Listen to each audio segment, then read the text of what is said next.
Hello, this is doctor Vaishali Pimpalkar here. वो कुछ दिन पहले मेरे यहाँ जया जो हमारे यहाँ पर काम करती है, वह भागी भागी आई और उसने कहा कि उनके यहाँ पे एक 25-30 साल का एक युवक, उसकी डेथ हो गई है और उस लड़के को नागिन नाम की डिसीज हो गई थी। हिंदी में बड़ी माता कहते हैं या इंग्लिश में शिंगल्स या हर्पीस जोस्टर कहते हैं। उसने मुझे बताया कि मैडम उसका जो नागिन है, उसका जो मुंह है वो उसके पूंछ से जुड़ गया और इसके कारण वह लड़का चला गया। मैंने पूछा कि आपने कोई ट्रीटमेंट की थी, डॉक्टर के पास लेकर गए थे? तो उसने कहा नहीं, हमारे यहाँ ऐसे कोई ट्रीटमेंट करने के लिए डॉक्टर के पास नहीं लेकर जाते। हम लोग तांत्रिक बाबा के पास जाते हैं। वो बाबा जो भी जड़ी बूटी या फिर जो कुछ भी करता है वो सब हम करते हैं और कुछ धागा या फिर ऐसे कुछ बांधने के लिए देते हैं। तो ये सब सुनकर मैं भी बहुत चौंक गई कि ऐसे कैसे अभी भी लोग ऐसा सब करते हैं। से बहुत बड़ा ही इस वीडियो में मैं आपको इसी के बारे में डिटेल में समझाने वाली हूँ। ये एक बहुत ही कॉमन वायरल इन्फेक्शन होता है, तो इसके लिए प्रॉपर मेडिसिन करने की सबसे पहले ये नागिन नाम आया क्यों है ये देखते हैं। क्या होता है कि इसमें जो भी रैशेस आते हैं या जो भी दाने आते हैं, ये एक बैंड के फॉर्म में आते हैं या एक सेगमेंट होता है। तो हमारी नर्व सप्लाई होती है, स्पाइनल कॉर्ड से निकलने वाले जो नर्व्स है, तो वो जिस जिस जगह पे सप्लाई करते हैं उस जगह पे ये बैंड फैलते जाता है। तो ये सांप के जैसे दिखता है, इसलिए इसका नाम नागिन पड़ गया। बात करते हैं कि ये होता क्यों है। जब भी बचपन में चिकन पॉक्स नाम की बीमारी होती है, चिकन पॉक्स तो उस वक्त ठीक हो जाता है, लेकिन ये जो वायरस है ये आपके बॉडी में नर्व रूट्स में जाकर वह चुप जाता है। इनएक्टिव फॉर्म में बहुत सालों तक वहीं पर पड़ा रह जाता है। लेकिन जब भी आपके बॉडी की इम्यूनिटी लो हो जाती है किसी कारणवश, जैसे कि कोई लंबी बीमारी है या कोई मेडिसिन ले रहे हैं, तो उसके कारण ये जो वायरस है ये एक्टिव हो जाता है और फिर ये जहां भी एक्टिव हो गया उस हिस्से में ये दाने आने लगते हैं। हर्पीस के 2 प्रकार होते हैं। इसमें एक होता है हर्पीस सिम्प्लेक्स और दूसरा है हर्पीस जोस्टर। तो हर्पीस सिम्प्लेक्स जो है, इसके 2 टाइप्स होते हैं। एक होता है हर्पीस सिम्प्लेक्स वायरस 1 HSV1 और दूसरा होता है herpes simplex virus 2 that is HSV2। तो HSV1 जो है ये ओरल लीजन्स होते हैं, ओरल हर्पीस होता है, मुंह के सराउंडिंग रीजन में या फिर मुंह के अंदर होता है और बाकी पार्ट्स में भी हो सकता है। और दूसरा जो है HSV2 ये जेनाइटल हर्पीस है, यानी ये जो आपके प्राइवेट पार्ट्स होते हैं उसमें। तो इसके लक्षण क्या है?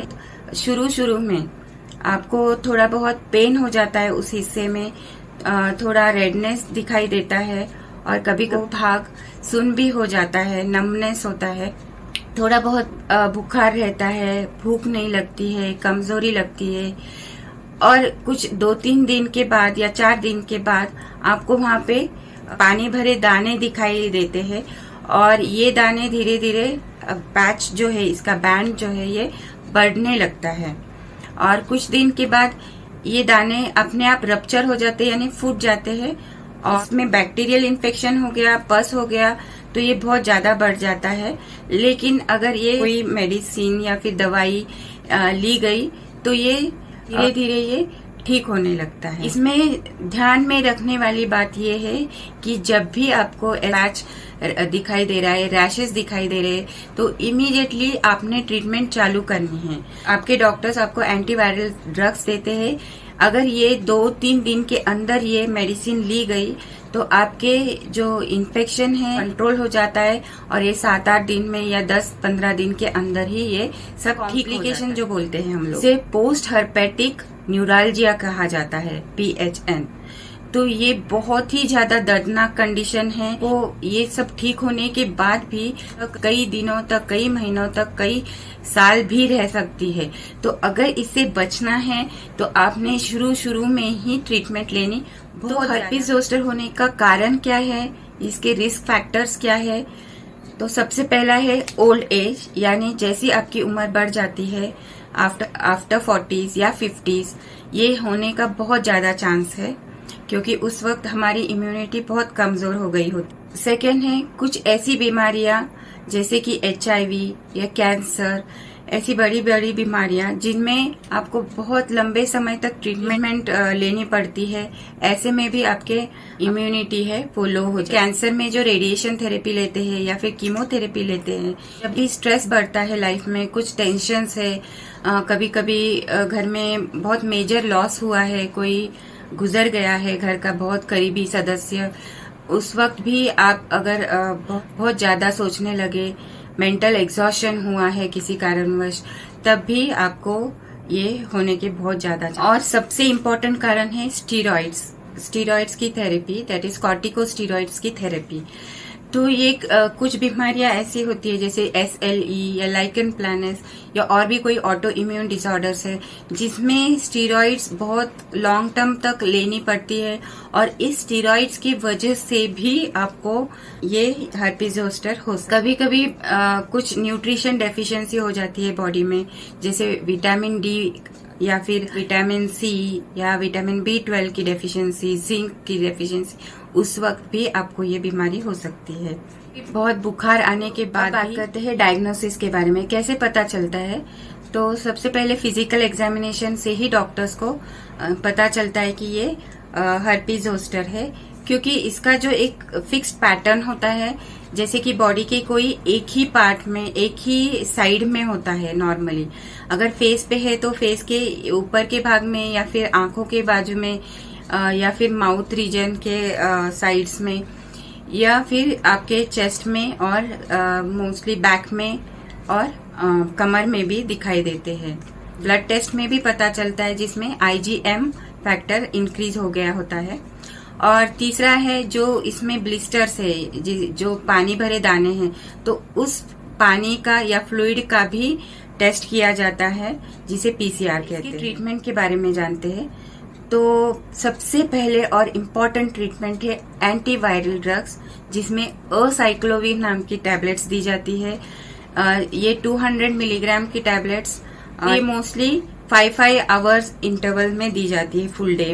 दूसरा होता है एंटी इन्फ्लेमेटरी ड्रग्स, जो नॉर्मली यूज किए जाते हैं, NSAIDs, इसमें ज्यादा काम नहीं करते हैं, क्योंकि ये जो है ये न्यूरोजेनिक पेन है, ये नर्व से है, तो इसमें कभी कभार पैरासीटामोल या ब्रूफेन ऐसे लाइट मॉडरेट केसेस में दिए जाते हैं। लेकिन अगर पेन बहुत ज्यादा सीवियर है तो आपको ओपियोइड्स लेने पड़ते हैं, जो कि आपके डॉक्टर्स के प्रिस्क्रिप्शन से ही लेने होते हैं। ट्रामाडोल नाम की दवाई दी जाती। तो ये कौन सी कंडीशन में देते हैं? ये मोस्टली पोस्ट हर्पेटिक न्यूरालजिया नाम की अगर कॉम्प्लिकेशंस हो गई है, यानी आपके ब्लिस्टर्स या जो भी दाने थे ये सब ठीक हो गए हैं, लेकिन फिर भी आपको कई दिनों तक उसी जगह पे पेन हो रहा है, बर्निंग हो रहा है, सेंसेशन हो रहा है, जलन हो रही है, तो आपको ये ओपियोइड्स वगैरह भी दिया जाता है। नेक्स्ट है एंटी हिस्टामिनिक्स। अगर बहुत ज्यादा खुजली हो रही है, बहुत ज्यादा जलन है या रेडनेस बहुत हो रहा है, तो ऐसे केसेस में लिवोसिट्रिजिन भी कुछ दिनों के लिए दी जाती है। और अगर ये पोस्ट हर्पेटिक न्यूरालजिया है तो आपको कभी कभी प्रेडनिसोलोन यानी स्टीरॉइड्स भी लेने पड़ते हैं। कुछ लोशंस होते हैं, कुछ क्रीम्स होते हैं वहां पर लगाने के लिए, जैसे कभी कभी कैलामाइन लोशन भी वहां पर लगाने के लिए देते हैं, क्योंकि ये एक सूदनिंग इफेक्ट होता है, ये आपको ठंडक पहुंचाता है, जो बर्निंग हो रहा है, जलन हो रही है, बहुत हद तक कम हो सकता है। अगर आप में पोस्ट हर्पेटिक न्यूरालजिया के लक्षण दिखाई दे रहे, नर्व ब्लॉक है जिसे जयपुर नर्व ब्लॉक बोलते हैं, तो ये भी दिया जाता है, जिससे आपको पेन सेंसेशन बहुत हद तक कम किया जाता है। कभी कभी वहां पर कुछ लोकल एनेस्थेटिक्स जैसे कि जाइलोकेन, बुपिवाकेन, ये भी दिए जाते हैं इंजेक्शंस, और कुछ इंजेक्शन स्पाइनल कॉर्ड के अंदर भी दिए जाते हैं, और भी कई एडवांस ट्रीटमेंट है जिससे आपका पेन बहुत हद तक कम हो सकता है। आपको कुछ मल्टीविटामिन सप्लीमेंट्स भी दी जाती है, जैसे B12 इंजेक्शंस या विटामिन C, जिंक सप्लीमेंट्स होते हैं, विटामिन D भी दी जाती है। लेकिन आपने ये भी देखना है कि विटामिन डी के लिए आपने सन एक्सपोजर नहीं करना है, इससे ये एग्रेवेट हो सकता है। होम रेमेडीज भी बताई गई है, जैसे कि एलोवेरा जेल जो कि एक सूदनिंग एजेंट है, वो भी लगा सकते हैं अगर बहुत जलन हो रही है। बात करते हैं कॉम्प्लिकेशंस के बारे में। तो जैसे पहले बताया है पोस्ट हर्पेटिक न्यूरालजिया, ये एक बहुत बड़ा कॉम्प्लिकेशन है जो मोस्ट कॉमनली देखा गया है। ये क्यों होता है? क्योंकि अगर आपने शुरू में ही ट्रीटमेंट प्रॉपर नहीं की है। दूसरी बात है कि अगर ये बहुत ज्यादा स्प्रेड हो गया है। तीसरी बात है अगर आपका एज बहुत ज्यादा है तो ये पोस्ट हर्पेटिक न्यूरालजिया हो सकता है। तो ये इसमें उसी जगह पे आपको बहुत ज्यादा पेन बीच बीच में होते रहता है। कभी कभी ये पेन इतना ज्यादा होता है कि आपको नींद नहीं आती है, तो ऐसे में पेशेंट डिप्रेशन में भी चला जाता है। कभी कभी तो सुसाइड के भी थॉट्स आने लगते हैं और ऐसे भी सुसाइडल केसेस भी रिकॉर्ड में है कि ऐसे में आपको doctors try cyclic anti depressants भी देते हैं। कुछ शॉर्ट पीरियड के लिए देते हैं, कभी कभी लॉन्ग पीरियड के लिए भी दिया जाता है। इसलिए मेरा यही कहना रहेगा कि जो भी ट्रीटमेंट कर रहे हैं ये आपके डॉक्टर्स की सलाह से। दूसरा कॉम्प्लिकेशन है, अगर ये हर्पीज जोस्टर आपके आंखों के बाजू में है तो कभी कभी ये आंखों में भी फैल सकता है, जिसे हर्पीज केराटाइटिस कहते हैं। इसमें आपका विजन लॉस भी हो सकता है, तो आपके प्रॉपर एप्थेल्मोलॉजिस्ट डॉक्टर के पास जाकर इसकी ट्रीटमेंट लेनी चाहिए। नेक्स्ट है, अगर ये कान में फैलता है तो कान में भी आपको बहुत तेज दर्द हो सकता है और इससे हियरिंग लॉस भी हो सकता है। तो आपने इमीडिएटली आपके ENT स्पेशलिस्ट के पास जाकर इसकी कई बार सवाल ये रहता है कि क्या ये फिर से हो सकता है लाइफ में? तो हो सकता है। कई लोगों को इसके एपिसोड्स बार बार हो सकते हैं। जब भी आपकी इम्यूनिटी लो होती है तब आपको इसका फिर से अटैक हो सकता है, या ये फिर से कहूंगी कि ये एक ट्रीटेबल और बहुत कॉमन वायरल इन्फेक्शन है। कई बार तो ये बिना ट्रीटमेंट के भी ठीक हो जाता है, लेकिन अगर आपने इमीडिएटली 2-3 दिन के अंदर ही एंटीवायरल ड्रग्स लिए तो आपका ये जो प्रॉब्लम है ये 5-6 दिन के अंदर ही सब कुछ ठीक हो जाता है। आपके सारे डाउट्स क्लियर हो गए होंगे, और दूसरे सवाल हो तो आप मेरे कमेंट बॉक्स में पूछ सकते हैं। मेरे चैनल पर अगर आप नए हैं तो सब्सक्राइब कीजिए, लाइक कीजिए, शेयर कीजिए और बने रहिए मेरे चैनल पर। तो मिलते हैं अगले ऐसे ही एक नई इन्फॉर्मेटिव वीडियो के साथ। तब तक के लिए take care, stay healthy, keep smiling.